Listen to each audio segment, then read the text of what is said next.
La naissance de Nkosi dans un petit village niché au cœur des savanes africaines, un enfant est né sous un ciel étoilé. Ses parents, des fermiers modestes, le nommèrent Nkosi, ce qui signifie « roi » en langue locale. Dès son jeune âge, Nkosi montra une force extraordinaire et une intelligence aiguisée. Alors que d'autres enfants jouaient, Nkosi s'entraînait à l'art du combat, guidé par les anciens du village, qui voyaient en lui un destin grandiose. L'appel des ancêtres à l'âge de 18 ans, Nkosi reçut un signe des ancêtres. Une nuit, en rêve, il vit un lion majestueux, symbole de force et de courage, qui lui parla d'une menace imminente pour son village. Le matin suivant, Nkosi se réveilla avec une détermination nouvelle.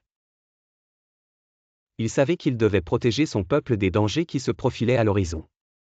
Le combat contre les envahisseurs un jour, des envahisseurs étrangers, armés de lames acérées et de sombres intentions, approchèrent du village de Nkosi.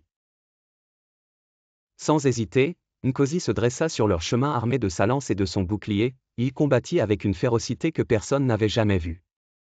Ses mouvements étaient aussi rapides que le vent, et sa force, comparable à celle d'un éléphant. Après une bataille épique, Nkosi sortit victorieux, les envahisseurs étant repoussés loin du territoire sacré de son peuple. La paix retrouvée grâce à son courage, Nkosi devint un symbole de paix et de force dans toute la région. Les anciens du village lui conférèrent le titre de « gardien des savanes ». Sous sa protection, le village prospéra, et les récits de ses exploits se répandirent dans toutes les contrées voisines. Nkosi passa le reste de sa vie à veiller sur son peuple, enseignant aux jeunes l'importance du courage, de la sagesse, et du respect des ancêtres.